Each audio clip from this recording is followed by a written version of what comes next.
அஸ்ஸலாமு அலைக்கும். Good evening. பார்க்கலாமா? இன்னைக்கு ஜனவரி 2024 முக்கியமான கரண்ட் அஃபேர்ஸ் தான் இப்போ எடுத்துருக்கிறேன். ஓகேவா? அந்த முக்கியமான கரண்ட் அஃபேர்ஸ் மட்டும் பார்ப்போம். ஓகேவா? அதுக்கப்புறம் நீங்களும் பாருங்கள், எதை கேட்டிருக்காங்க, எதை கேட்க போகிறாங்க, அந்த பேஸில் எடுத்துக்கிறோம். நீங்களும் அந்த கரண்ட் அஃபேர்ஸை பார்த்துக்கணும். ஓகேவா? ஏன்னா ஒரு 6 மந்த் கரண்ட் அஃபேர்ஸ் கண்டிப்பாக கேட்பாங்க. ஜனவரி டு ஜூன் பார்த்தே ஆகணும். ஓகேவா? அப்போ ஃபஸ்ட்டு ஜனவரியில் என்னென்ன முக்கியமான கொஸ்டின்ஸ் வந்துருக்குது, எதை எதை கேட்டிருக்கா என்பதை நாம் கவனமாக பார்க்க வேண்டியது. ஓகேவா? பார்ப்போமா? கரண்ட் அஃபேர்ஸ் வரும்பா, 15 கொஸ்டின் வரும். குரூப் 4 கரண்ட் அஃபேர்ஸை ரொம்ப இம்பார்ட்டன்ட் கொடுத்தாங்க. ஓகேவா? அப்போ இதுலேயும் கொடுப்பாங்க. ஒரு கொஸ்டினே ரிசர்ச் பண்ணுங்கப்பா, அப்போ தான் கரெக்டாக இருக்கும். ஒரு கொஸ்டினாக விட்டுறாதீங்க, அதை ரிசர்ச் பண்ணும்போது தான் அது நிறைய கொஸ்டின் நமக்கு கிடைக்கும். ஓகேவா? என்ன கேட்டிருக்காங்க, என்ன அதை எடுத்துக்கணும்.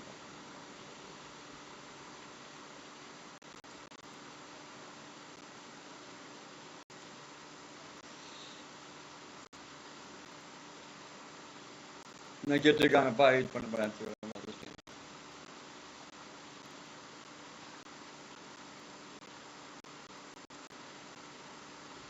Which two countries participate in the joint military exercise SADA அப்புறம் டிரான்ஸ்கியூட் இன் ஜனவரி 2024 இன் ராஜஸ்தான்?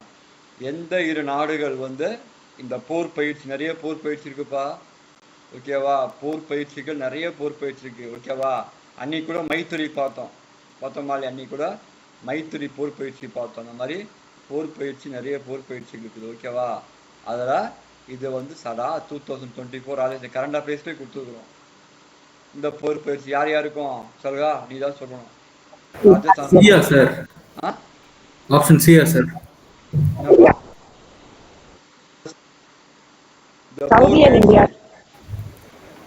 Option C sir. அதேதான், இந்தியாவுக்கும் சவுதி அரேபியாவுக்கும் நடக்குது போர் பயிற்சி. ஓகேவா? அப்ப இதான் முக்கியமான பாயிண்ட். நேற்று ஒன்று பார்த்தோம் தெரியுமா இல்லையா, மைத்திரின்னு ஒரு போர் பயிற்சி பார்த்தோம் தெரியுமா இல்லையா? மைத்திரின்னு ஒரு போர் பயிற்சி பார்த்தோம். யார் யாருக்கு கிடையாது மைத்திரி?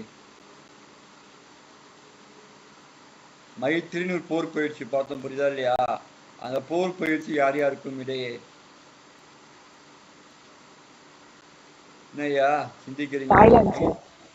இந்தியாவுக்கும் தாய்லாந்துக்கும் இடையே இந்த போர் பயிற்சி. இதையும் கேட்கலாம். தாய்லாந்து நடக்க போகுது இப்ப 2019 பிறகு இப்ப தாய்லாந்துல நடக்க போகுது போர் பயிற்சி. முக்கியம். ரெண்டாவது சூரிய கிரண் ஒரு போர் பயிற்சி தெரியுமா? சூரிய கிரண் நேபாளா? Nepal to India. Nepal to India. India இந்த நாடுகளுக்கும் இருக்குது. ஓகேவா? வருணா தெரியுமா? இது முக்கியமான போர் பயிற்சி. Varuna France, India France. இந்தியாவிற்கும் பிரான்ஸுக்கும் இடையே நடக்க போகுது. India France. இப்போ இந்த மாதிரி நிறைய போர் பயிற்சிகளை நான் மனப்பாடம் பண்ணி வச்சுக்கணும். எதை வேணா கேட்பாங்க. ஓகேவா? இந்த போர் பயிற்சியில 3 விதமா இருக்கு தெரியுமா?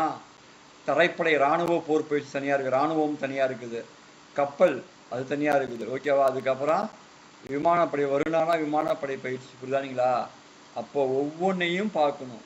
ராணுவமா, தரைப்படை பயிற்சியா, இல்லை அது கப்பல் நேவல் எக்ஸசைஸா, இல்லை ஏர்ஃபோர்ஸா, அதை நீங்கள் பார்க்கணும். புரியுதா இல்லையா? அப்போ தான் நீங்கள் எந்த போர் பயிற்சி எதற்காக கொண்டு வந்தால் நம்ம கரெக்டாக புரியும். புரியுதா இல்லையா? பார்க்கணும். கப்பல், அதுக்கப்புறம் விமானம். முப்படைன்னு சொல்லுவாங்க.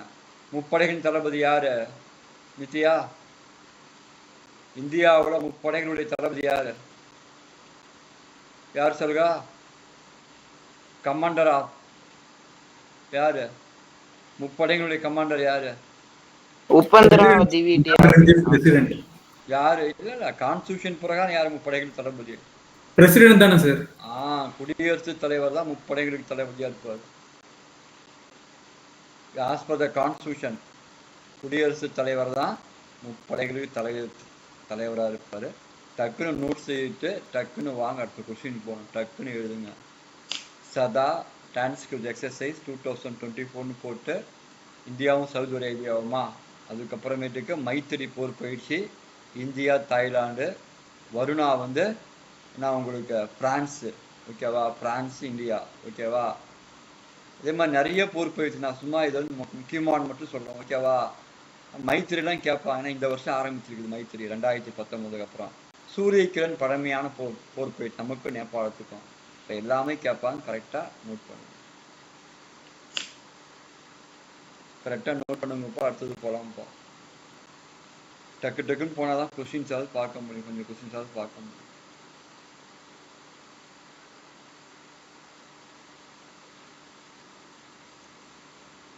போர் பயிற்சின்னு கொஸ்டின் கண்டிப்பாக உண்டுப்பா, ஓகேவா. போர் பயிற்சியை பற்றி கண்டிப்பாக கொஸ்டின் கேட்பாங்க, கேட்காம இருக்க மாட்டாங்க. ஆனால் போர் பயிற்சியை பார்த்துக்கோங்க.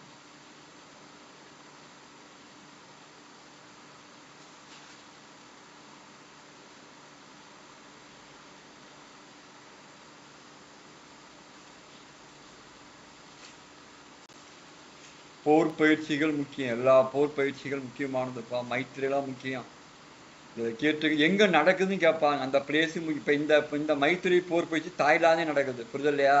இதுக்கு முன்னாடி மைத்திரி 2019 மெகாலயாவில் நடந்தது, தெரியுமா இல்லையா. மெகாலயா எதுக்கு ஃபேமஸ் பரியுது, அங்கே ஒரு பிளேஸ் இருக்குது, 2 பிளேஸ் இருக்குது. மவுன்சிராம், சிரபுஞ்சி, ஹையஸ்ட் ரெயின்ஃபால் இந்த வேர்ல்டு, ரெண்டுமே முக்கியமானது. மவுன்சிராம் ஒன்று, இன்னொன்று சிரபுஞ்சி, ஹையஸ்ட் ரெயின்ஃபால் இந்த வேர்ல்டு. தமிழ்நாட்டில் எங்கே ஹையஸ்ட் ரெயின்ஃபால் சொல்கா, தமிழ்நாட்டில் எங்க ஹையஸ்ட் ரெயின்ஃபால்?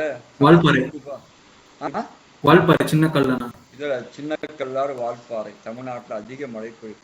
ஒரு மாநிலம் எடுத்தா இந்த மாதிரி படிங்க, புரியுதா இல்லையா. ஒரு மாநிலம் எடுத்துட்டோம்னா அப்புறம் அங்கே என்ன நடக்குது, என்ன பண்ணாங்க, சின்ன கல்லாறு வால்பாறை போகிற வழியில் இருக்குது, அங்கே தான் அதிக மழை பொழிவு. ஏன்னா இங்கே என்ன ஃபாரஸ்ட் இருக்குது, ரெயின் ஃபாரஸ்ட் இருக்குது, மழை காடுகள் இருக்குது. உலகத்திலே மிகப்பெரிய மழை காடுகள் எங்கே இருக்குது, எங்கே இருக்குது, உலகத்திலே மிகப்பெரிய மழை காடுகள் எங்கே இருக்குது சருகா, ரெயின் ஃபாரஸ்ட். இப்போதான் பார்த்தோம் 3 நாள் முன்னாடியே, Amazon rain forest. Amazon rain forest. ஒன்னே ஒன்று சல்கா, கத்தி ஏன் தெரியுமா பட்டை தீத்துறோம், அதனுடைய ஷார்ப்னஸ் குறைஞ்சிடக்கூடாது. அதே மாதிரி படிக்கணும்னா இந்த ஒரு கொஸ்டின்ல நான் 1 மணி நேரம் முடிச்சுட்டு போயிடலாம், புரியுதுல. ஒரே ஒரு கொஸ்டின் போடும் 1 மணி நேரம் நடத்திட்டு போயிட்டோம்னா, அந்த கான்செப்ட் என்ன ஒரு கான்செப்ட், அதுக்கு பின்னாடி என்னென்ன கான்செப்ட் வருதோ அதெல்லாம் கொண்டு முடியும். மெகாலயா நமக்கு கரெக்டாக ஞாபகம் வரும். என்ன ஞாபகம் வரணும், மவுன்சிராமும் சிரபுஞ்சியும் கரெக்டாக ஞாபகம் வரும். இதுதான் முக்கியமானது.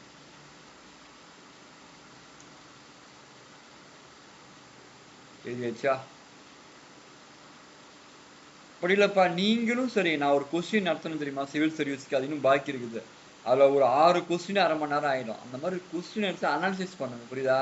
இப்போ பிரான்ஸ் இன்னொன்று முக்கியம், ஜனவரி 26, 2024 பிரான்ஸ் கண்ட்ரி ரொம்ப முக்கியம்னா அதுவும் கொஸ்டின் எடுத்துருக்காங்க. ரிபப்ளிக் உடைய சீஃப் கெஸ்ட் யார், பிரான்ஸ் நாட்டுடைய அதிபர் மேக்ரான் தான். அப்போ அதுவும் முக்கியமானது. அப்போ அந்த மாதிரி ஒவ்வொன்றுமே இணைவு பண்ணி பாருங்க. அப்பதான் நம்ம வந்து இந்த இன்டர்நேஷனல் சோலார் அலையன்ஸும் பிரான்ஸோட அதுவும் அவங்க தான் ஆரம்பிச்சு கொடுத்தாங்க நமக்கு குருகிராம்ல. சல்கா சொல்ற அடுத்த பாயிண்ட் கரெக்ட், ஓகேவா. அந்த மாதிரி வந்து ரிலேட் பண்ணி படிக்கும் போது நம்ம ஜெயிக்க முடியும். இது எழுதியாச்சா? நீங்க ஃபாஸ்டா எழுதினாதான் நிறைய கொஸ்டின்ஸ் பார்க்க முடியும். இதே 8 நிமிஷம் ஆயிடுச்சு ஒரு கொஸ்டினே. நீங்க போய் கொஸ்டின் பேப்பரை பாருங்க, குரூப் 4 ஈஸியா தான் இருந்தது. ஏன் ஆல்தோ சிவில் சர்வீஸ் சூப்பரா இருந்தது. அதான் கொஸ்டின்ஸை டிஸ்கஷன் கரெக்ட் பண்ணி பார்த்தீங்கன்னா கண்டிப்பாக ஜெயிக்க முடியும்.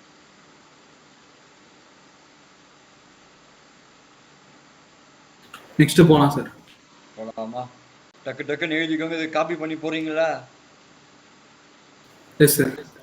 அப்போ அதுவும் யூஸ்ஃபுல்லாக இருக்கும். இதுவும் டக்குன்னு எழுது. அடுத்தது போகலாம்.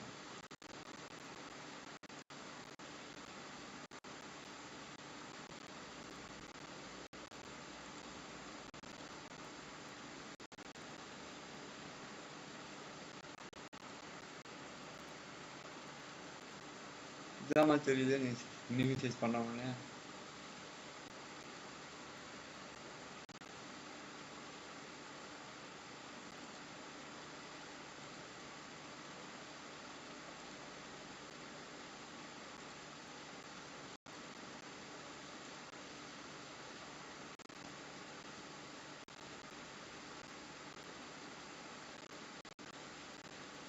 இப்போ நீ மினிமைஸ் பண்ண இதான் சாத்திரி இப்போ காமிச்சா என்ன பண்றது? சரி ஓகே, பாப்பா அடுத்து பார்ப்போம்.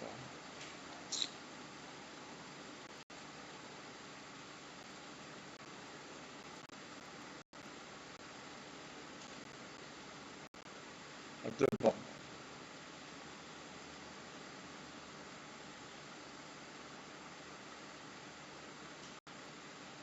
இந்த முறை ஜெயிச்சு அந்த முறை ஜெயிச்சிருவியா? இன்ஷால்லா சார். இல்லை எல்லாம் நினச்சிருக்கும், புரியுதா இல்லையா? இந்த முறை ஜெயிக்கணும், எப்பயும் ஜெயிக்க முடியாது, புரியுதா இல்லையா? அதையும் பார்த்துக்கோ, ஓகேவா? இந்த முறை ஜெயிச்சாகணும், அதை பார்த்துக்கோ, ஓகேவா?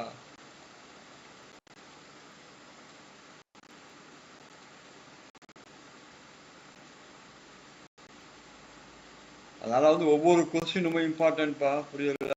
நடிக்கிற ஒவ்வொரு கொஸ்டினும் இதற்கான இம்பார்ட்டன்ஸ் வந்து கண்டிப்பாக கொடுக்கும், ஒவ்வொன்றும் முக்கியமானது.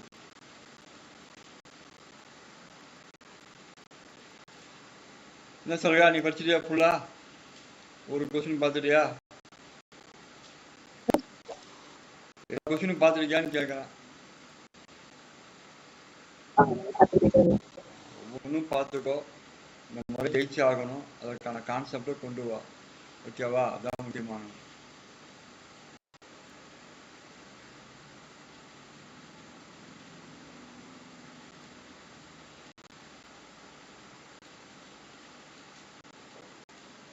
அடுத்த கொஸ்டின் பார்த்தீங்களா?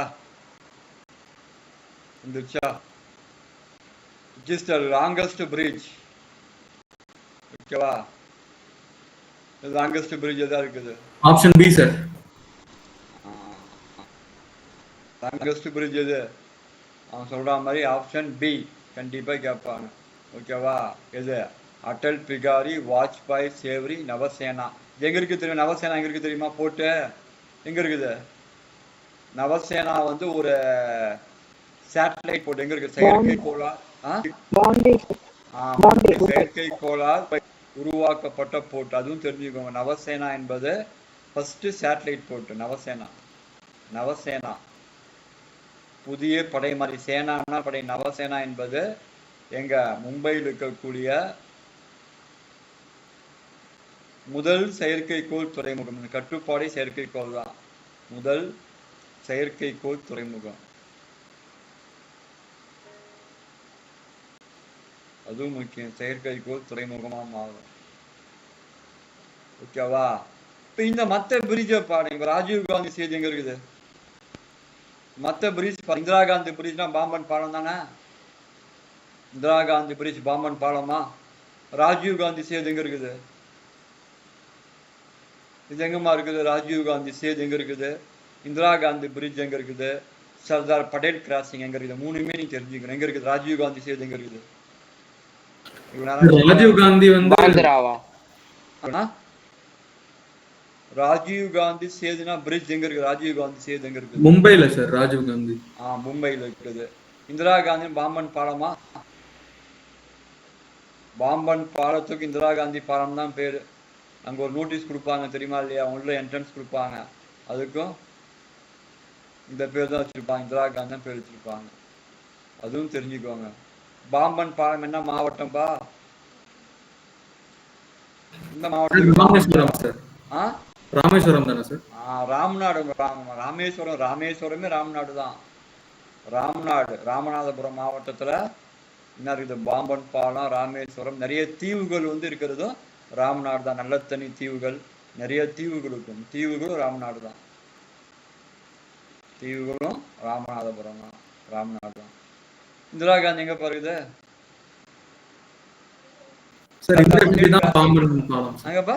இந்திரா காந்தி தான் பாம்பன் பாலம். பாம்பன் தான் எழுதிக்கிட்டாதான், சீட்டு கொடுப்பாங்க போகும்போது என்ட்ரன்ஸ்ல. அது இந்திரா காந்தி பாலம். ரொம்ப பழமையான பாலம் பாம்பன், தெரிஞ்சுக்கோங்க. இந்திரா காந்தி வனவிலங்கு சரணாலயம் எங்க இருக்குது? பொள்ளாச்சிக்கு டாப் 3 போற மாதிரியா? அதுக்கு பேர் வந்து இந்திரா காந்தி வனவிலங்கு சரணாலயம், புரியுதா இல்லையா? வனவிலங்கு சரணாலயம் அவங்க கூட தான் இருக்குது. சர்தார் பட்டேல் கிராசிங் எங்க இருக்குது? Sir Surat sir. சூரத். அவ்வளவுதான். குஜராத்துக்கு சூரத்ல, குஜராத். இது எழுதிக்குவாங்க. ஒரு கொஸ்டின் எடுத்தா இந்த மாதிரி நீங்க வந்து டிஸ்கஸ் பண்ணா சூப்பரா இருக்கும். சொன்னோம் பார்த்தியா? இப்போ நவசேனாவும் கேட்டோம். நவசேனா என்பது ஒரு செயற்கை துறைமுகம். எப்படி மெட்ராஸா வந்து எண்ணூர், எண்ணூர் யார் பேர்ல இருக்கு துறைமுகம் தெரியுமா? யார் பேர்ல இருக்கு சொல்லுங்க எண்ணூர் துறைமுகம்? எந்த தேச தலைவர் பேர்ல இருக்குது எண்ணூர்? காமராஜர். காமராஜரா?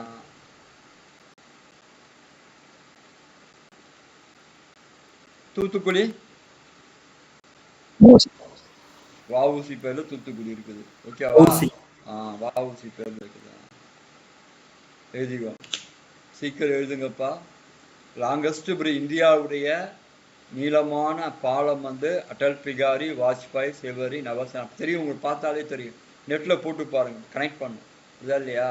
மரைன் டிரைவ்னு சொல்லுவாங்க, மும்பையில் அங்கே இருக்குது. இந்திரா காந்தி தெரியுமா இல்லையா? பாம்பன் பாலம் தான் இந்திரா காந்தி பாலம், முதல்ல சொல்லிட்டேன் அதை. அப்புறம் சர்தார் பட்டேல் கிராசிங் வந்து சூரத் இருக்குது, குஜராத் இருக்குது. ஓகேவா? இது எல்லாமே முக்கியமானது. நவசேனா சொல்லிட்டேன், முதல் செயற்கைக்கோள் துறைமுகமே இந்தியாவில் நவசேனா தான்.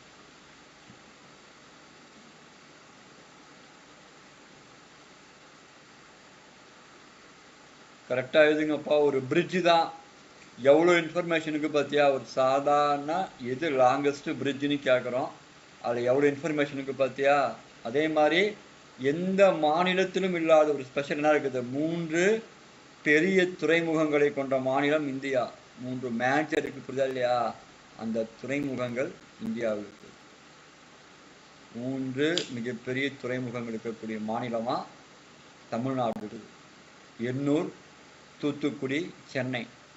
சென்னைக்கு சென்னை தான் பேரு. எண்ணூர் காமராஜர், தூத்துக்குடி வந்து வஉசி, வாவு சிதம்பரனார் துறைமுக பொறுப்பு கழகம் பேர். நெக்ஸ்ட் போலாம் சார்.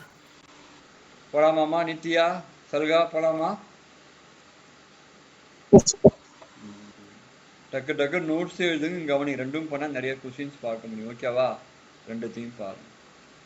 நவசேனா ரொம்ப முக்கியமானதுப்பா, எல்லா பாயிண்ட்டும் முக்கியமானது, புரியுதுல்ல? அதை பார்த்துக்கோங்க. அடுத்தது போலாமா? இல்லை, 2 கொஸ்டின் இன்ஃபர்மேட்டிக்காக இருக்குன்னு பாருங்க, புரியுதா இல்லையா? 2 கொஸ்டின் நடத்தணும், அது எவ்வளோ இன்ஃபர்மேட்டிக்காக இருக்குன்னு பாருங்க. ஓகேவா? அப்போதான் நம்மளால தெரிஞ்சுக்க முடியும், புரியுதுல்ல? என்ன படிக்கிறேன் என்பதை தெரிந்து கொள்ள முடியும்.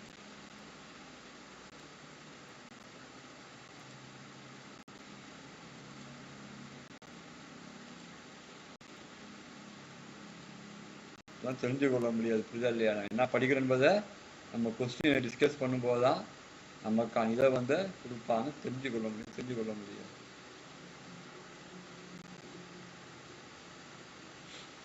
போலாமா? அடுத்து ரொம்ப இம்பார்ட்டன்ட் கொஸ்டின், புரியுதா இல்லையா?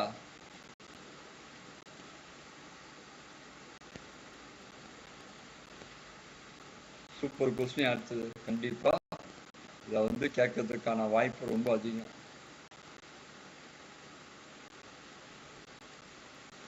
Who currently serves as Chief Executive Officer of நிதி ஆயோக் இன் இந்தியா? நிதி ஆயோக் உண்டு தெரியுமா இல்லையா? ஃபர்ஸ்ட் நிதி ஆயோக் பாயிண்ட்ஸை டிஸ்கஸ் பண்ணுங்க. ஏன்னா நிதி ஆயோக் கண்டிப்பா சிலபஸ்லேயும் வந்து நிதி ஆயோக்கை பத்தி கேட்காம இருக்க மாட்டாங்க. அப்ப நிதி ஆயோக்கை பத்தி ஃபர்ஸ்ட் பாயிண்ட் சல்கா நீ மட்டும் சொல்லு, ஓகேவா?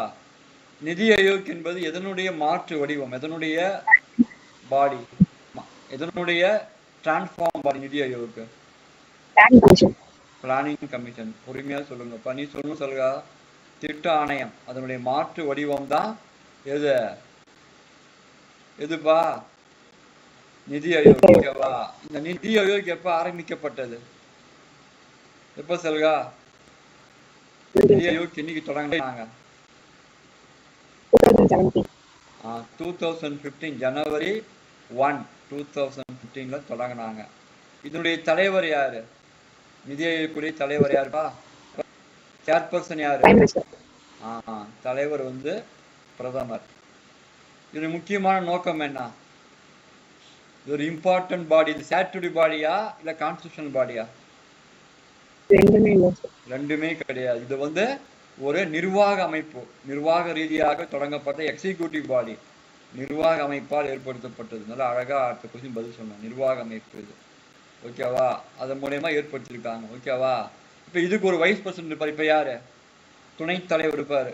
அவர் ஒரு கேபினட் ரேங்க். அவர் துணைத் தலைவர் என்பவர் இந்த ரேங்க்ல இருப்பாரு, கேபினட் ரேங்க்ல இருப்பார். யார் அவர்? இப்ப யாருப்பா? நிதி ஆயோக்குடைய துணைத் தலைவர் யார் இப்ப? ஸ்ரீ அவர் வந்து சுமன் பெரி தானே? ஸ்ரீ சுமன் சுமன் பெரி. சுமன். அவர் வந்து என்ன ஸ்டேட்டஸ் இருப்பாரு? மத்திய அமைச்சர், மத்திய கேபினெட் அமைச்சருடைய ஸ்டேட்டஸ். அவரு மத்திய கேபினெட் அமைச்சிருக்காங்களா, அந்த கேபினெட் அந்தஸ்து இருப்பார் அவர். அதுவும் கேட்பாங்க. கடைசியா பிளானிங் கமிஷன் யாருன்னு தான் தெரியுமா? துணைத் தலைவரா மன்மோகன் சிங் புரியல, யாருன்னு தெரியுமா? கடைசியா பிளானிங் கமிஷன் முன்னாள் குடியரசு. யார் அவரு? யாரு? மாண்டேக் சிங் அலுவாலியா. மாண்டேக் சிங் அலுவாலியா தான் கடைசியா பிளானிங் கமிஷனுக்கு இருந்த துணைத் தலைவர். மாண்டேக் சிங் அலுவாலியா கடைசியா பிளானிங் கமிஷனுக்கு இருந்த துணைத் தலைவர் வந்து அவர் தான். பிளானிங் கமிஷன் துணைத் தலைவர். இவரு வந்து ஒரு மத்திய அமைச்சருக்கு இணையான அதிகாரங்களை கொண்டவரா இருப்பாங்க. ஓகேவா? இப்ப சுமன் பெரி அவர்களும் மத்திய அமைச்சர் கேபினெட்டுக்கு இணையான அதிகாரம் உண்டு. ஓகேவா? இப்ப யாருக்கா சிஓ யார்? அவர் தான் நிர்வாக அதிகாரி, முதன்மை நிர்வாக அதிகாரி. இப்ப யாரு? யாரு முதன்மை நிர்வாக அதிகாரி? யாரு? சுப்பிரமணியன். யாரு? Option D sir, Amit dotcom. PVR Subramanian தானே இப்ப? ஆமா சார். ஆமா சார். பிவிஆர் சுப்பிரமணியன் இருப்பார். இப்ப அரவிந்த் பன்கார் எங்க போயிட்டாரு? முக்கியமான பதவி போயிட்டு. என்ன பதவி போயிட்டாரு? 16 கமிஷனுடைய பினான்ஸ் கமிஷனுடைய தலைவரா இருக்கிறார். ஓகேவா? அமித் கான் போயிட்டாரு. இதனுடைய தலைவர் தான் வந்து பிரைம் மினிஸ்டர். ஓகேவா? இவர் வந்து சேர்பர்சனா இருக்காரு. இதனுடைய சேர்பர்சன் இவர் தான். யார்? பிஎம் தான் வந்து இதனுடைய சேர்பர்சன். எழுதிக்கோங்கப்பா டக்குன்னு. நிதி ஆயோகத்தை பத்தி கண்டிப்பா கேட்பாங்க. அதே மாதிரி பிளானிங் கமிஷன் வந்து 2014 ஆகஸ்ட் 14 அப்பயே டிஸ்பாண்டட் பண்ணிட்டாங்க பிளானிங் கமிஷனை. அதுக்கப்புறம் 15 தான் நிதி ஆயோக் வருது. 2014 வந்து பிளானிங் கமிஷன் வந்து என்ன ஆயிடுச்சு? கலைக்கப்பட்டது. நிதி ஆயோக் ரொம்ப ரொம்ப முக்கியம்ப்பா. எல்லா பாயிண்ட்டும் நோட் அவுட் பண்ணிக்கப்போ. ஒரு கரண்ட் அஃபேர்ஸ்னு ஒரு கொஸ்டின் எடுத்தா நீங்க இந்த மாதிரி டிஸ்கஸ் பண்ணலாம், ஒண்ணுமே பண்ண முடியாது. தெரியுங்களா? இந்த டிஸ்கஷன் நீங்க வரலாம், ஒண்ணுமே பண்ண முடியாது. அது நான் வச்சுக்கோங்க. ஓகேவா? அப்பதான் நீங்க ஜெயிக்க முடியும். பாத்தீங்களா? ஒரே ஒரு 3 கொஸ்டின்ஸ் தான் இப்படி போயிட்டு இருக்கு. பாத்தீங்களா? அப்பதான் வந்து நம்ம எலாபரேட் நாலேஜ் கொண்டு வர முடியும். நிதி ஆயோக் ஸ்டார்ட் பண்ணது யாரு முதல்ல? நிதி ஆயோக் யாரு முதல்ல ஸ்டார்ட் பண்ணது? இவங்க தான் பிரதமர். இந்த கவர்மெண்ட் தான். நரேந்திர மோடி அவர்களுடைய பிரதமருடைய முக்கியமான செயல் திட்டம் தான் வந்து நிதி ஆயோக். ஏன்னா எல்லாரும் பங்கு பெறும் நினைச்சாங்க. ஒரு டிரான்ஸ்பரண்ட் பாடியா மாத்துறாங்க உங்களுக்கு. அதுதான் முக்கியமான அமைப்பா இருந்தது.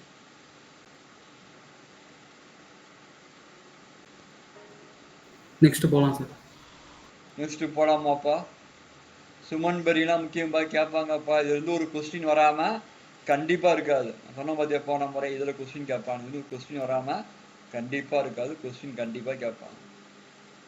ஏன்னா இந்த அமைப்பு உண்டு. திட்ட ஆணையமும் நிதி ஆயோக்கும் சிலபஸ் கண்டிப்பா கேட்பாங்க.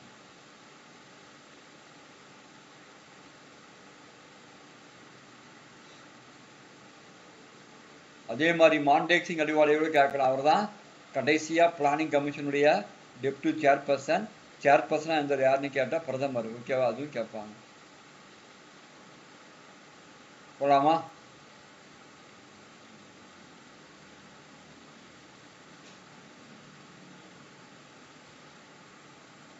போலாம் சார்.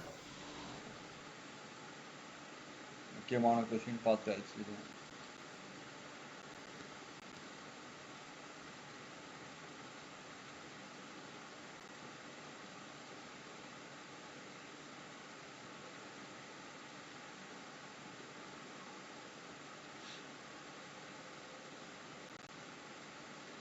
போலாமாப்பா? புரியுதா? உங்களெல்லாம் புரியுதாமா? நித்யா எல்லாம் புரியுதா?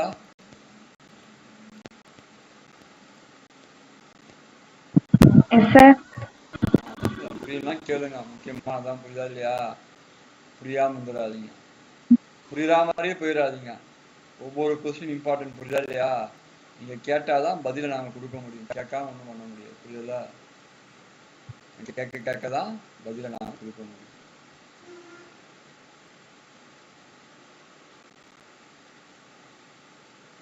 இதுவும் முக்கியமானதுப்பா.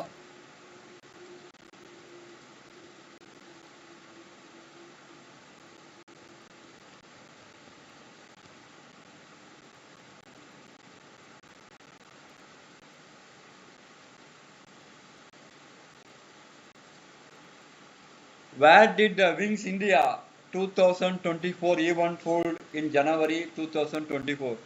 எங்க ஃபர்ஸ்ட் இந்த ஏர்போர்ட் எல்லாம் பாருங்க. மும்பை ஏர்போர்ட் என்ன பேருன்னு தெரியுமா? சிவாஜி, வீர சிவாஜியா? கரெக்டா?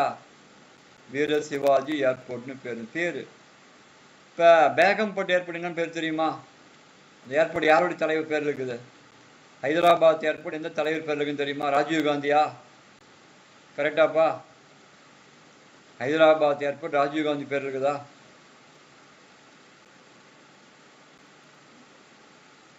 இல்ல சார், அது பேகம்பேட்டன் தான் சார் இருக்கு. பேகம்பேட்டன் தான் சார் இருக்கு. இல்ல, ராஜீவ் காந்தி பேர் தான் இருந்தது. பாலம் திரு இந்திரா காந்தி பேர்ல இருக்கும். ஓகேவா? சாஃப்தார் ஜங் பேர்ல இருக்கணும். ஓகேவா? அதுக்கு வந்து பாலம் ஏர்போர்ட்.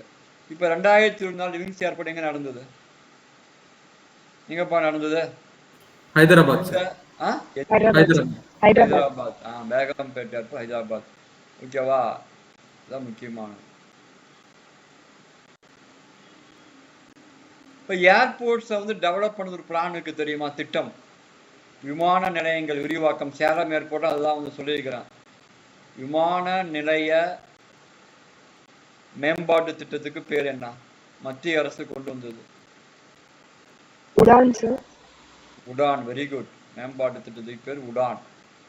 அதுவும் கேட்பாங்க. சேலம் ஏர்போர்ட்லாம் அதுதான். தமிழ்நாட்டில் சேலம் ஏர்போர்ட்டு, இப்போ திருச்சி ஏர்போர்ட் நவீனம் பண்ணதான் அதுதான் உடான் திட்டம் தான். உடான் திட்டம்.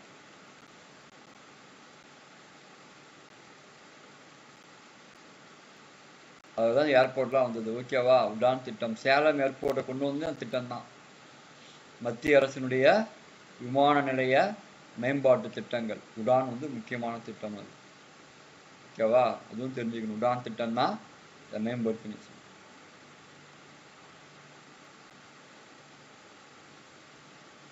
சௌபாக்கியா எதுக்கு? சௌபாக்கியான்னு திட்டம் இருக்கியா? மத்திய அரசு முக்கியமான திட்டம் எதுக்கு? சௌபாக்கியா கிரைண்டரா? எலக்ட்ரிசிட்டி தானே சார்? மின்சாரம். கிராமங்களுக்கும் அனைவருக்கும் மின்சாரம் கொடுப்பதுதான் சௌபாக்கியாவுடைய மிக முக்கியமான திட்டம். உஜ்வாலா எதுக்கு தெரியுமா? உஜ்வாலா கேஸ் சிலிண்டர் கொடுப்பாங்க. உஜ்வாலா கேஸ் சிலிண்டர், எரிவாயு கேஸ் கொடுப்பாங்க. உஜாலானா லெட்டு பல்பு கொடுக்குறது. ஓகேவா? உஜ்வாலா வேற, உஜாலானா வெளிச்சம், லெட்டு பல்பை கொடுப்பாங்க. இந்த மாதிரி ஒவ்வொன்றும் டிஃப்ரெண்டா இருக்கும்.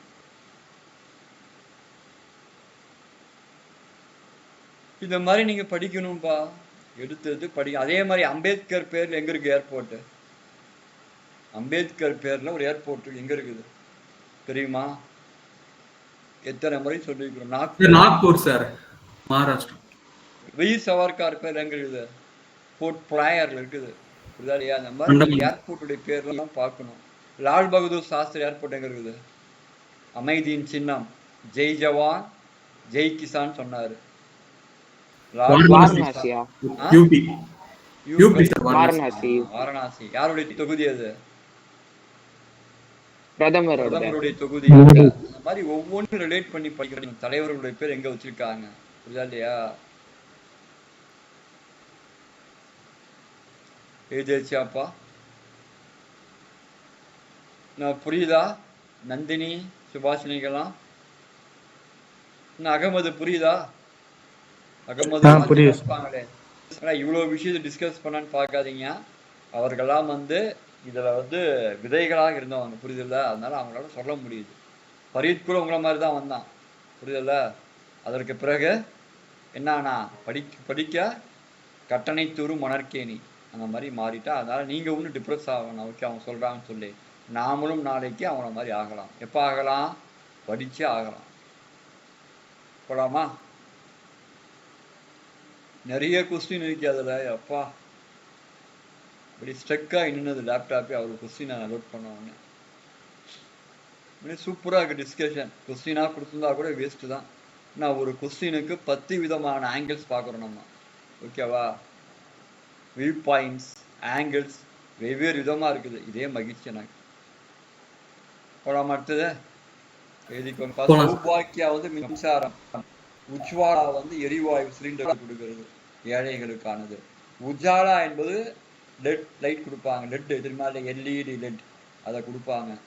உடான் என்பது விமான நிலையங்களுக்கான மேம்பாட்டு திட்டம். சேலம் விமான நிலையமே உடான் திட்டத்தில் தான் மேம்படுத்தப்பட்டது.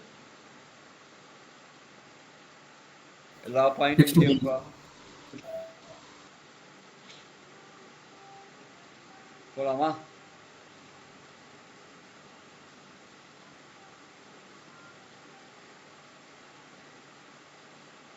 அதே மாதிரி சென்னை ஏர்போர்ட்டுக்கு பழைய பேர் என்ன தெரியுமா? Meenambakkam airport, Chennai airport. இப்போ அந்த பேரில் கொடுக்குறாங்களா இல்லை 2 போர்ட் இருக்கும், டொமஸ்டிக் இருக்கும், இன்னொன்று வந்து இன்டர்நேஷ்னல், 2 பேர் வச்சுருப்பாங்க, அறிஞர் அண்ணா காமராஜர்னு சொல்லி. அந்த பேர் என்ன இருக்கான்னு தெரியல, செக் பண்ணணும். போலாமா?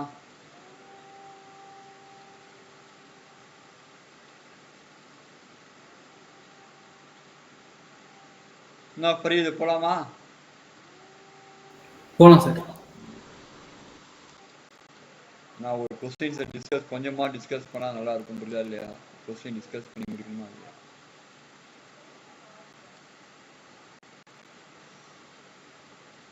இந்த மாதிரி டிஸ்கஸ் பண்ணும்போது சூப்பராக இருக்குது தெரியுமா? நீங்கள் நிறைய விஷயத்தை நீங்களும் தெரிஞ்சுக்கிறீங்க, நாங்களும் சொல்கிறதுக்கு வாய்ப்பாக அமைஞ்சிருக்கு. தான் ஒன்றுமே சொல்ல முடியாது தெரியுங்களா, வேஸ்ட். இல்லை, வாய்ப்பு என்பது நீங்கள் வந்து கொஸ்டின் டிஸ்கஸ் பண்ணும்போது தான் வாய்ப்பாக அமைஞ்சிருக்கு, ஆனால் வாய்ப்பாக அமையாது. புரியுதுங்களா? கொஸ்டின் டிஸ்கஷன் என்பது super.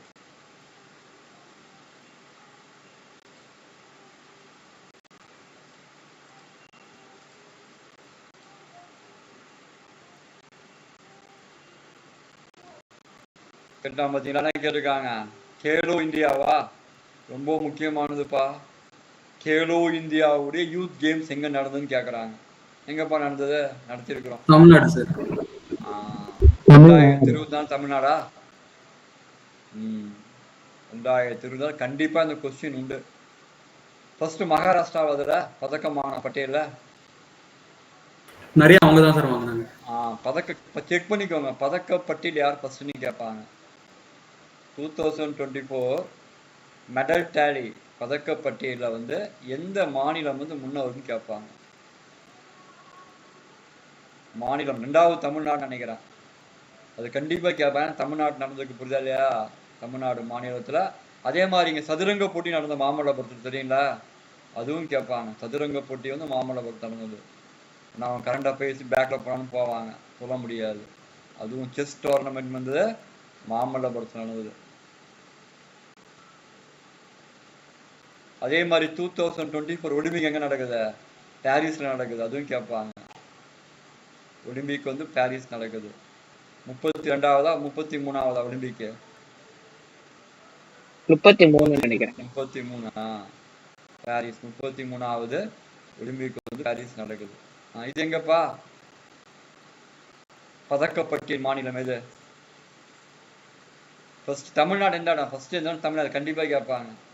Khelo India youth games போட்டாலே வருமேப்பா. Tamil Nadu second place, second place. மகாராஷ்டிராவா? 21 சில்வர். ஃபர்ஸ்ட் பிளேஸ் யார்? மகாராஷ்டிராவா? ஆமா ஆமா மகாராஷ்டிரா. 57. ஆமா மகாராஷ்டிரா தான். ஃபர்ஸ்ட் மகாராஷ்டிரா. ரெண்டுமே முக்கியமானதுப்பா, மகாராஷ்டிராவும் தமிழ்நாடு. எழுதிக்கோங்கப்பா. சதுரங்க போட்டி வந்து மாமல்லபுரம், ஓகேவா? Chess tournament Mamallapuram. முதல் செஸ்ஸுக்கு கொடுக்கறது கிராண்ட் மாஸ்டர் கொடுப்பாங்க, தெரியுமா இல்லையா? முதல் இந்தியாவோட கிராண்ட் மாஸ்டர் யாரு? விஸ்வநாதன் ஆனந்த். விஸ்வநாதன் ஆனந்த், அவர் தான் grand master. First grand master அவர் தான், விஸ்வநாதன் ஆனந்தா.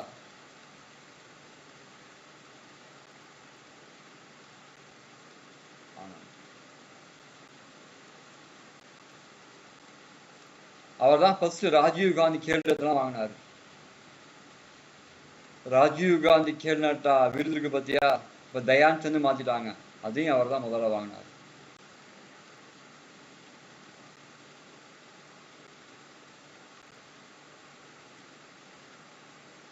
அதுவும் அவர் தான் வாங்கினார் ஃபர்ஸ்ட். எழுதிக்கோங்க. பதக்கப்பட்டியல தமிழ்நாடு 2வதுப்பா. எத்தனை பதக்கம் கேட்க வாய்ப்பு இருக்குது. மகாராஷ்டிரா ஃபர்ஸ்ட். தமிழ்நாடு தான் ஹோஸ்ட் பண்ணாங்க.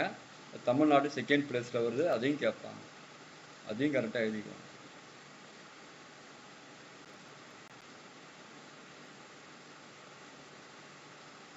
யூத் கேம்ஸ் கண்டிப்பா உண்டுப்பா.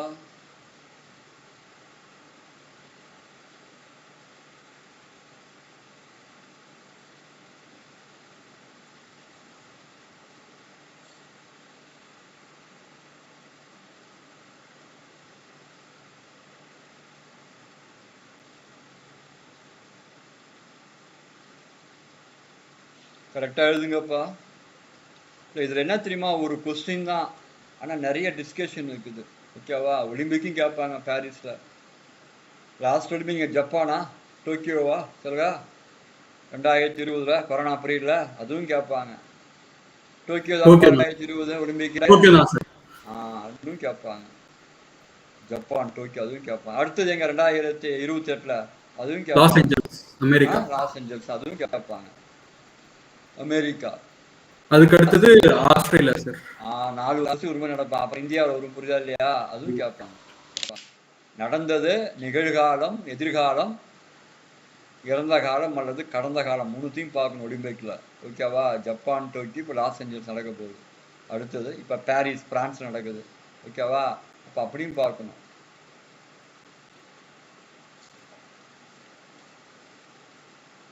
அப்படியும் பார்க்கணும், இப்படியும் பார்க்கணும். எழுதியாச்சாப்பா? சதுரங்க போட்டி ரொம்ப முக்கியம்பா. ஏன்னா செஸ் மாஸ்டர்ஸ் அதிகமா இருக்கக்கூடிய மாநிலம் தமிழ்நாடு, தெரியுமா இல்லையா? நிறைய கிராண்ட் மாஸ்டர்ஸ் வாங்கியிருக்கோம் நம்ம. ஓகேவா? நிறைய பேர் இருக்காங்க கிராண்ட் மாஸ்டர். அந்த மாநிலம் வந்து தமிழ்நாடா இருக்குது. உங்களுக்கு சதுரங்க போட்டியில அதிக பேர் வெற்றி பெறாங்க. மூளை திறனுடையது சதுரங்க போட்டி. அதுல அதிக பேர் வந்து வெற்றிகளை சுடுகின்ற ஒரு மாநிலமா வந்து தமிழ்நாடு இருக்கின்றது. நிறைய பேர் வந்திருக்காங்க. அது என்ன அவார்டு, எத்தனை ஆகுது நீங்க படிக்கணும். ஓகேவா? அதுவும் முக்கியமானது. கேலோ இந்தியா ஃபர்ஸ்ட் மகாராஷ்டிரா, 2வது தமிழ்நாடு. முக்கியமான விளையாட்டு அது வந்து நடைபெற்றது. Sir Maharashtra 158 medal sir. பார்த்துக்கோ, அது அவார்டு பார்த்துக்கோங்க. ஓகேவா? அடுத்தது போலாமா?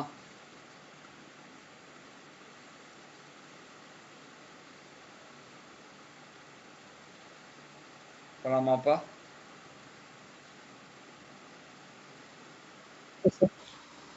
விளையாட்டை பத்தி டோட்டலா படிங்க. புரியுதா இல்லையா? கிராண்ட் பிரிக்ஸ் எதுக்கு கொடுக்குறாங்க? ஃபார்முலா 1. எதுக்கு போட்டி கொடுக்குறாங்க? கிராண்ட் பிரிக்ஸ் கார் பந்தயத்துக்கு கிராண்ட் பிரிக்ஸ் கொடுக்குறாங்க. அதுவும் முக்கியமானது. புரியுது? கிராண்ட் ஸ்லாம் தானே சார் டென்னிஸ்க்கு? கிராண்ட் ஸ்லாம் டென்னிஸ்க்கு அவ்வளவுதான். கிராண்ட் மாஸ்டர் செஸ்ஸுக்கு அவ்வளவுதான். கிராண்ட் என்ற 3மே. கிராண்ட் பிரிக்ஸ் கார் ரேஸுக்கு. ஃபார்முலா 1 யார் தமிழ்நாட்டில் யாருக்காக ஃபார்முலா 1 பிளேயர் சொன்னேன்? யாரு? நரேன் கார்த்திகேயன். அவ்வளவுதான். சல்கா சொல்லலாம். சல்கா டக்கு டக்குன்னு சொல்லணுமாச்சா? இது யாருப்பா? Who won the gold medal at the Asian Marathon Championship 2024? யாரு? மாரத்தான் தொடர் ஓட்டம். மாரத்தான் என்பது தொடர் ஓட்டத்துல யார் வந்து 2024 கோல்டு மெடல் வாங்கினான்னு கேட்கறாங்க. தொடர் ஓட்டம் தொடர்ந்து ஓடி யார் அவார்டு வாங்குறான்னு கேட்கறாங்க. யாரு சார்? மான்சிங் தான். உசேன் போல்ட் எந்த நாட்டுக்காரன் தெரியுமா? ஜமைக்கா. உசேன் அதிக மின்னரோட அதிகமாக போகக்கூடிய உசேன் வந்து ஜமைக்கா. எங்க அந்த கண்ட்ரி, எந்த கான்டினென்ட் எனக்கு தெரியுமா? ஜமைக்கா கண்ட்ரி எந்த கான்டினென்ட், எந்த கண்டத்திற்கு ஜமைக்கா கண்ட்ரி தெரியுமா? ஜமைக்கா நாடு எந்த கண்டத்திற்குன்னு தெரியுமா? North America. நார்த் அமெரிக்காலையா? எங்கேயா இருக்கு ஜமைக்கா? எங்கேயா இருக்குது? கேள்விப்பட்டது இல்லையா?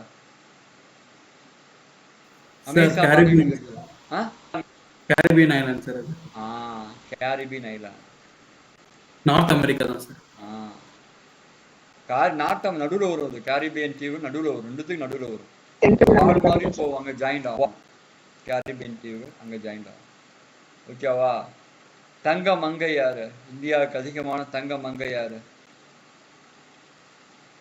நீரஜ் சோப்ராவா? பிடி. தங்க மங்கை என்பது பிடி உஷா. ஏதோ ஒரு அமைப்பு இருக்காங்க அவங்க, பிடி உஷா. எந்த அமைப்பு இருக்காங்க பிடி உஷா?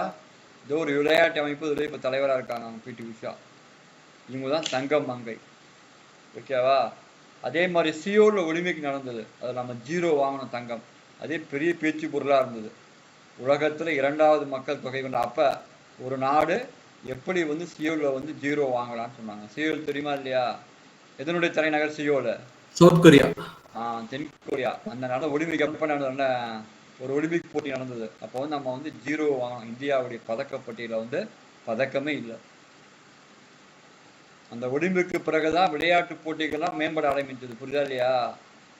அதுக்கு பிறகுதான் போட்டிகள், ஒலிம்பிக் போட்டிகள்லாம் வந்து மிகப்பெரிய மேம்பாட்டை நம்ம கொண்டு வந்தோம். விளையாட்டுக்கு அதிகமா செலவு பண்ண ஆரம்பிச்சோம் நம்ம. எழுதிக்கோங்க. மான்சிங். கரிபியன் தீவுகள் ரொம்ப முக்கியமானது. புரியுதா இல்லையா? அங்கதான் அந்த சவுத் அமெரிக்கா, நார்த் அமெரிக்கா ஒரு வால் போன்ற ஒரு பகுதி இப்படி வரும். அங்க ஃபுல்லா கரிபியன் தீவு தான் இருக்கு. அங்க ஒரு நாடு இருக்குது, அமெரிக்காவை எதிர்த்து போரிட்ட ஒரு நாடு இருக்கு, தெரியுமா? இது பொதுவுடைமையாக்கப்பட்ட நாடு. என்னப்பா? உலகத்தினுடைய சர்க்கரை கியூபா இருக்குதான். கியூபா இருக்கு. உலகத்தினுடைய சர்க்கரை கிண்ணம் அது. உலகின் சர்க்கரை கிண்ணம் அது.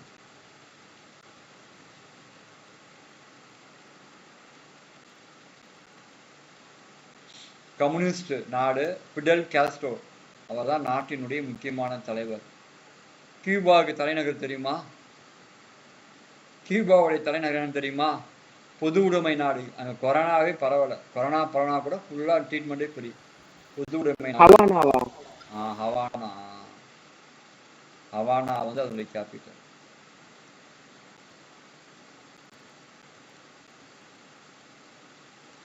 ஹவானா வந்து அதனுடைய கேபிட்டல். இந்த மாதிரி நாட்டை தெரிஞ்சுக்கோங்க. கரிபியன் சீனா அங்க என்ன முக்கியமான நாடு இருக்குது? இப்போ சவுத் அமெரிக்கானா முக்கியமான மலைத்தொடர் இருக்குது, ஆண்டாஸ். முக்கியமான ரெயின் ஃபாரஸ்ட், அமேசான். இதெல்லாம் முக்கியமான பாயிண்ட்ஸ். நம்ம கரெக்டாக ரீகால் பண்ணாதான் நம்மளால கரெக்டாக பண்ண முடியும்.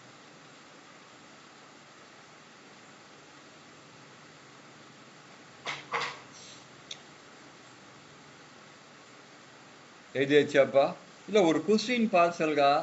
நீ எல்லாம் இந்த மாதிரி எடுத்து ஒவ்வொரு கொஸ்டின்ஸ் எல்லாம் நீங்க ஒரு நாளைக்கு குறைந்தபட்சம் 50 கொஸ்டின் எடுத்து இந்த மாதிரி டிஸ்கஸ் பண்ணினா முடிஞ்சு போது, தெரியுமா? அது தொடர்பான செய்திகளை நீங்க வந்து பகிர்ந்து கொண்டாலோ அல்லது படித்தாலோ அவ்வளவுதான். நீங்க தான் நீங்க இப்போ 140 கட் ஆஃப் சொல்ல, ஓப்பன் கட் ஆஃப். நீ ஓப்பனை தாண்டி எங்கேயோ போவீங்க, தெரியுங்களா? கட் ஆஃபை தாண்டி எங்கேயோ போகலாம். கட் ஆஃபே உங்களுக்கு தேவையில்லை. நீங்க தான் கட் ஆஃபை ஃபிக்ஸ் பண்ண இடத்துல இருப்பீங்க. புரியுதா இல்லையா? அப்ப நீங்க வந்து கட் ஆஃப் ஃபிக்ஸ் பண்ண நீங்க இருப்பீங்க. அதான் முதல்ல பார்த்துக்கோங்க. புரியுதா? போலாமா? போலாம் சார். இதெல்லாம் குறிச்சிக்கோங்கப்பா. கரெக்டாக ஸ்லைடு போட்டுருங்கப்பா. ஏன்னா ஸ்லைடு போகிறது என்பது அவன் மிகப்பெரிய இன்ஃபர்மேட்டிக்காக கொடுக்கும். புரியுதா இல்லையா? ஸ்லைடு இல்லாமல் ஒன்றும் பண்ண முடியாது. மிகப்பெரிய இன்ஃபர்மேட்டிக்காக உங்கள் ஸ்லைடு கொடுக்கும். அதையும் பார்க்கணும்.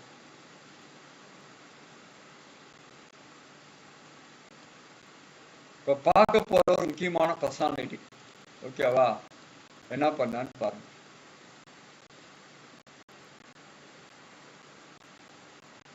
யார் அவரு? Karpoori Thakur. Belong to which இந்திய ஸ்டேட் ஆஃப் இந்தியா? அவர் இப்ப யார்? சமீபத்தில் அவர் பேர் அடிப்பட்டது. ஏன் அடிப்பட்டது? 2024 அவருடைய பெயர் வந்து ஏன் வருது? நியூஸ் ஏன் வருது? ஏன் 2024 அவர் பேர் வருவதற்கு காரணம் என்ன? என்னப்பா? என்ன விருது கொடுத்தாங்க அவருக்கு? அவருக்கு இந்தியாவின் உயரிய விருது பாரத் ரத்னா கொடுத்தாங்க. எத்தனாவது அவர் வாங்குறாருன்னு தெரியுமா? அவர் யாருன்னு முதல்ல தெரியுமா? அவர் எந்த மாநிலத்தில் முதலமைச்சர்? பீகார் சிஎம்மா இருந்தாரு. அவர் எதை ஒழிச்சாரு? ஒரு முக்கியமான நடவடிக்கை கொண்டு வந்தார். ஜமீன்தாரி முறையை ஒழித்தவர். அவர் சிஎம்மா இருக்கும்போது ஜமீன்தாரி முறையை ஒழித்தவர். தெரியுமா? நாம கொண்டு வந்தாங்க, அண்ணாவும் கலைஞரும் கொண்டு வந்தாங்கல்ல ஜமீன்தாரி முறையை. எங்க வந்து சீர்திருத்தினாங்க. அதே மாதிரி ஜமீன்தாரி முறையை சீர்திருத்தியவர், சீர்திருத்தம் செய்தவர்.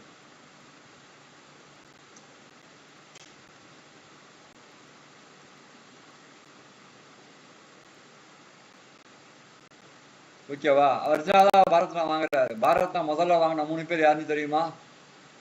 ஃபர்ஸ்ட் 3 பேர் கொடுத்தாங்க. 1954 அந்த விருது அமைக்கப்பட்டது. தெரியுமா இல்லையா?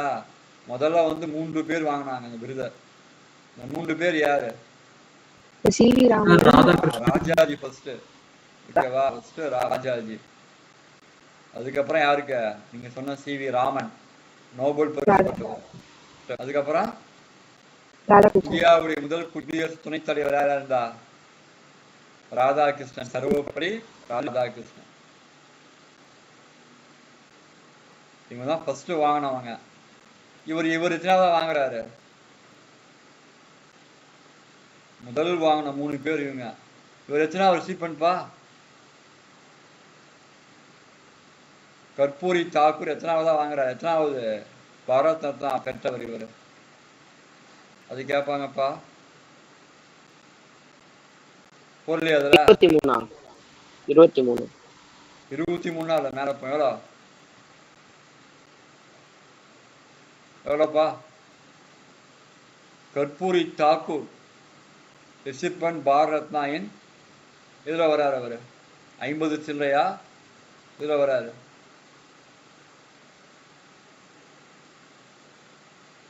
என்ன இதை போய் தேடிட்டு இருக்கீங்க? பாரத் ரத்னா விருது வாங்கினதுல கற்பூரி தாக்கூர் வந்து பீகார் மாநிலம் முன்னாள் முதலமைச்சர். ஜமீன்தாரி முறையை சீர்திருத்தம் கொண்டு வந்ததுக்காக அவருக்கு கொடுத்தாங்க. அதே மாதிரி 1954 இந்த விருது அமைக்கப்பட்டது. முதல் ஆண்டு வாங்கினவங்க ராஜாஜி, சிவி ராமன், அப்புறம் சர்வப்பள்ளி ராதாகிருஷ்ணன் வாங்கியிருக்காங்க. ஓகேவா? இப்போ இவர் எத்தனாவதா இதை வாங்குறாரு? கொடுக்கலையா? 49 40 50 வந்து கேட்பாங்க சார். 59 49 49 இவர் சார். 50 வந்து கேட்பாங்க. 49 ஆ சார். கரெக்டாப்பா? புரியுது? கரெக்டா? வாங்கிட்டாங்க சார். கரெக்ட் தான் சார். 49 ஆமா சார்.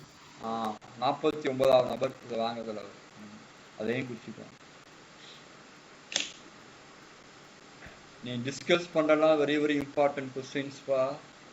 அதனால கரெக்டாக அதை பார்த்துக்கோங்க. ஓகேவா? பாரத் ரத்னா அதை கரெக்டாக படிக்கணும். புரியுதுல்ல? தமிழ்நாட்டில் தான் வாங்கியிருக்காங்க. எம்ஜிஆர் கொடுத்துருக்காங்க. புரியுதா இல்லையா?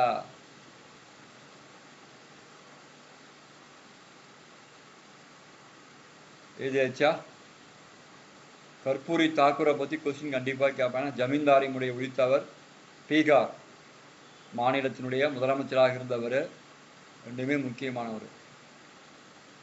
பங்களிப்பதுன்னு கேட்பாங்க. தெரியுங்களா? இதுக்காக கொடுக்குறான்னு கேட்பாங்க. புரியுதுல்ல? இப்போ எம்ஜிஆர் கொடுத்தாங்கன்னா சீர்திருத்தம், சத்துணவு சீர்திருத்தம் பண்ணாரு, கல்வி அதிகப்படுத்தினாரு, மிகப்பெரிய ஒரு மக்கள் மத்தியில் ஒரு தலைவராக அந்த மாதிரி கொடுக்கறதுக்கான காரணம் கேட்பாங்க. இதுக்காக கொடுத்தான்னு கேட்பாங்க. இவருக்கு கொடுக்கப்பட்டது ஜமீன்தாரி முறையை சீர்திருத்தம் செய்ததுக்காக கொடுத்தாங்க. இந்த மாதிரி பாயிண்ட் அவுட் பண்ணி படிங்கப்பா. அப்போதான் வந்து நமக்கான மேட்டர்ஸ் வந்து எளிதாக வந்து புரியும். ஒரு கரண்ட் அஃபேர்ஸ்னா கரண்ட் அஃபேர்ஸ் மனப்பாடம் பண்ணிட்டு போகிறது கிடையாது. புரியுதுல்ல? அது எப்படி எலாபரேட் பண்ணி படிக்க முடியுமோ அப்படி படிச்சா ஜெயிக்க முடியும். போலாமாப்பா? அடுத்தது நெக்ஸ்ட் போலாம் சார். எலாபரேட் பண்ணி படிக்க என்ன ஆகும்? அது பெரிய உங்களுக்கு ஒரு நாலேஜ்ஃபுல்லாக மாறிடும். புரியுதுல்ல? அப்போ அதெல்லாம் உங்களுக்கு எங்கேயோ கொண்டு போய் உங்களுக்கு.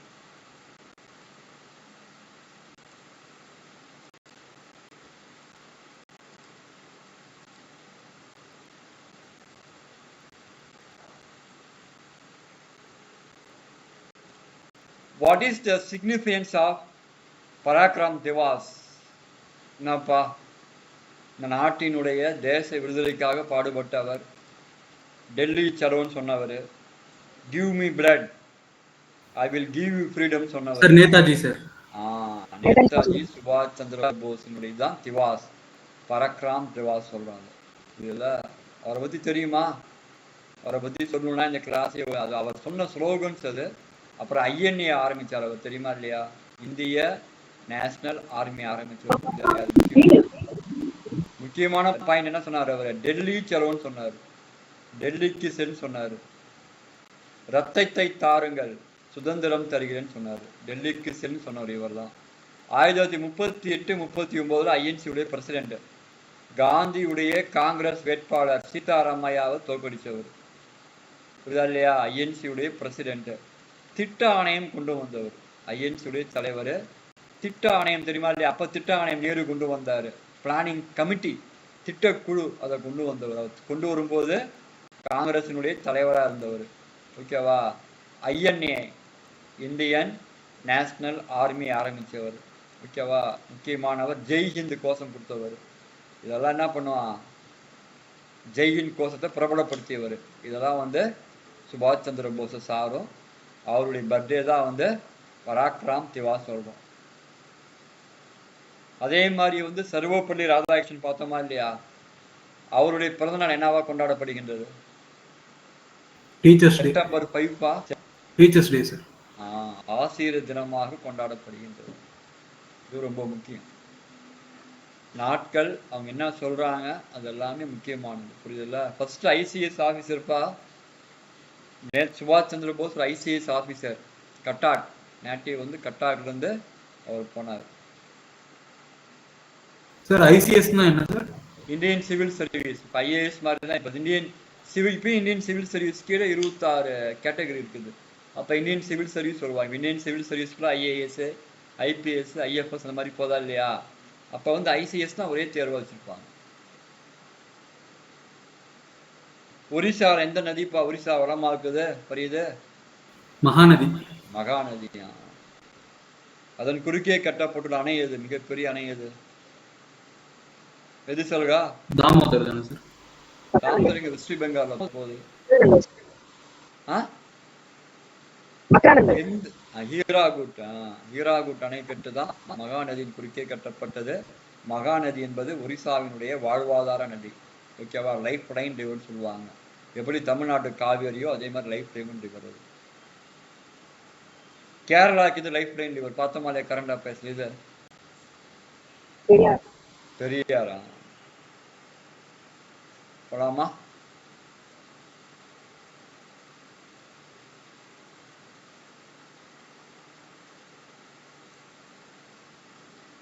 பகத்சிங்குடைய பர்த்டே தான் வந்து தியாகிகள் தினம். தெரியல?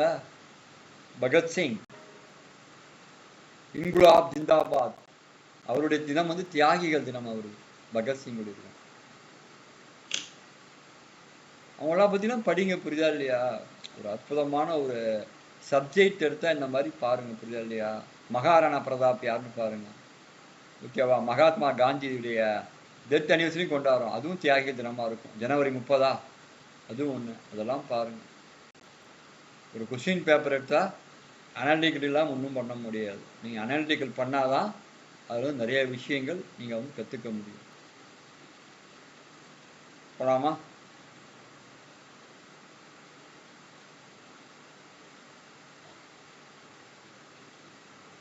இல்லை இப்போ பார்த்தீங்களா?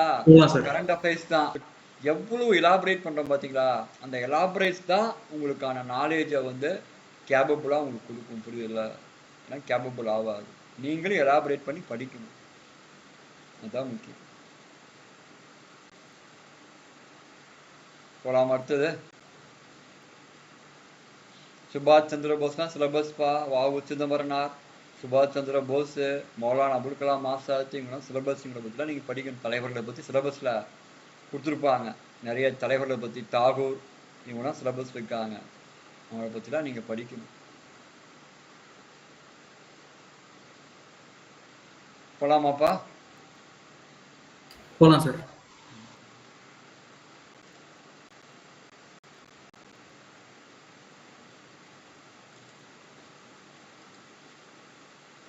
ரொம்ப முக்கியமான கொஸ்டின் அடுத்தது இருக்குப்பா.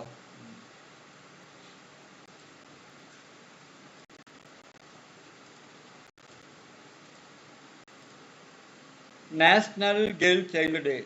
இன்னொரு டே இருக்கு, மலாலா டேன்னு சொல்லுவாங்க. தெரியுமா இல்லையா? அது எப்போ? அதுவும் தெரிஞ்சுக்கோங்க. நேஷனல் கேர்ள் சைல்டு அதுவும் தெரிஞ்சுக்கோங்க. ஓகேவா? எப்போ அது? National girl celebrate. மலாலான்னு ஒரு டே இருக்கு. தெரியுமா? நோபல் பரிசு வாங்கினவங்க மலாலா யூசுஃபான்னு சொல்லி. தெரியுமா இல்லையா? ஜூலை 12 சார். மலாலா டே இருக்குது. அது எப்போ மலாலா தினம் இது, அதுவும் பெண் கல்விக்கானதான். நோபல் பரிசு வாங்கினாங்க தெரியுமா இல்லையா? இவங்களும் சைல்டு லேபரை எராடிகேட் பண்ண யாரு?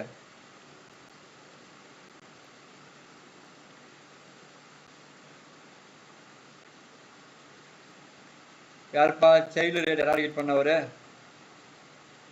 குழந்தை தொழிலாளர் ஒழிப்புக்காக அவரும் இவங்களும் மலாலாவும் ஒன்னா வந்து நோபல் பரிசு வாங்கினாங்க. இந்த வருஷம் தெரியுமா? நேருவா? நேருலாம் எங்க வந்தாரப்ப? குழந்தை தொழிலாளர் ஒழிப்பு யாரு? சா இது நோபல் பரிசு கைலாஷ் சத்யானந்த் கொடுத்தாங்க. எந்த வருஷம் 2 பேரும் வாங்குறாங்க? கைலாஷ் வந்து குழந்தை தொழிலாளர், மலாலா வந்து பெண் கல்வி.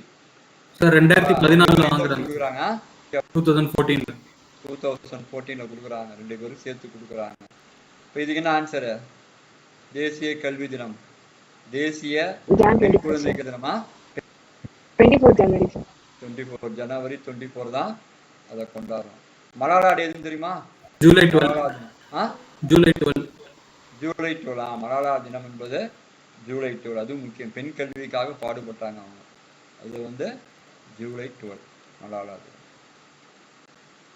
ரெண்டுமே முக்கியம்ப்பா. மலாலா தினமும் முக்கியம், குழந்தை தொழிலாளர். என்ன ஆர்டிகல்ப்பா குழந்தை தொழிலாளர்கள்? எந்த அடிப்படை உரிமை வருது குழந்தை தொழிலாளர் ஒழிப்பு?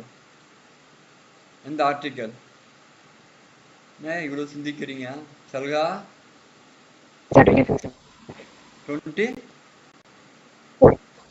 24 குழந்தை தொழிலாளர் ஒழிப்பு. இது தெரிஞ்சுக்கோங்க, ஃபண்டமெண்டல் ரைட். அது அடிப்படை உரிமை. சுரண்டலுக்கு எதிரான என்பது ஒரு அடிப்படை உரிமைப்பா. சுரண்டலுக்கு எதிராக உரிமையை நம்ம கொடுத்துருக்கோம். அடிப்படை உரிமை, சுரண்டலுக்கு எதிரான உரிமை, இது ஒரு அடிப்படை உரிமையா இருக்கு.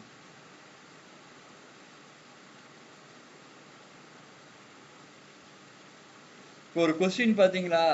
பெண் கல்விக்கும் பார்க்குறோம், அடிப்படை உரிமை குழந்தை தொழிலாளரும் பார்க்குறோம், தேசிய பெண் குழந்தைகள் தினம். பெண்கள் எங்க அதிகமா இருக்கு? எந்த மாநிலம் அதிகமா இருக்காங்க தெரியுமா?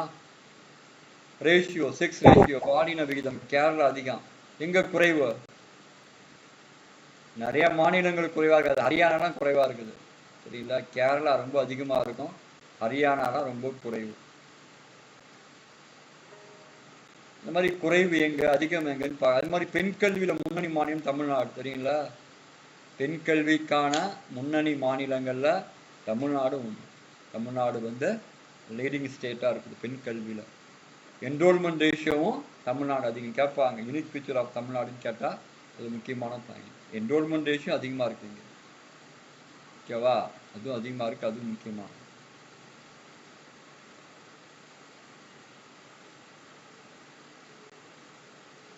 எழுதியாச்சாப்பா?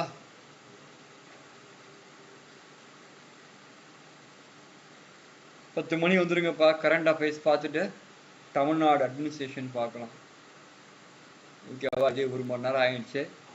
இதில் வந்து கிட்டத்தட்ட 100 கொஸ்டினுக்கான விஷயங்களை சொல்லியிருக்கிறேன், ஓகேவா? அதை ஃபுல்லாக பார்த்துக்கோங்க.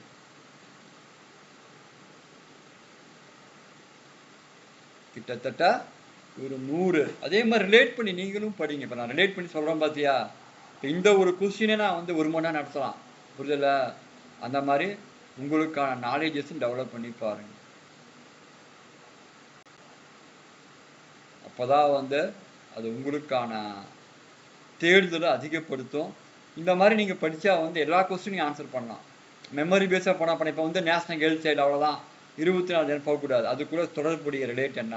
மலாலா வந்து அங்கே இருக்கக்கூடிய பாகிஸ்தான், ஆப்கானிஸ்தான் இருக்கக்கூடிய பெண் குழந்தைகள் கொடுத்தாங்க, அப்போ நோபல் பரிசு வாங்கினாங்க, அவர் கூட சேர்ந்து யார் வாங்கினாங்க?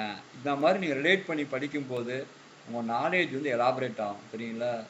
நீங்கள் வந்து குதிரைக்கு கங்கணம் கட்டின மாதிரி போனால் நாலேஜ் டெவலப் ஆகாது. விசால பார்வை தேவை, புரியுதா இல்லையா? ஈகிள் விஷன் சொல்லுவாங்க. இந்த கழுகு பார்வை இருந்தால் தான் நம்மளால் இதில் மிகப்பெரிய டெவலப்மெண்ட்டை கொடுக்க முடியும். அதுவும் பார்த்துக்கணும், ஓகேவா?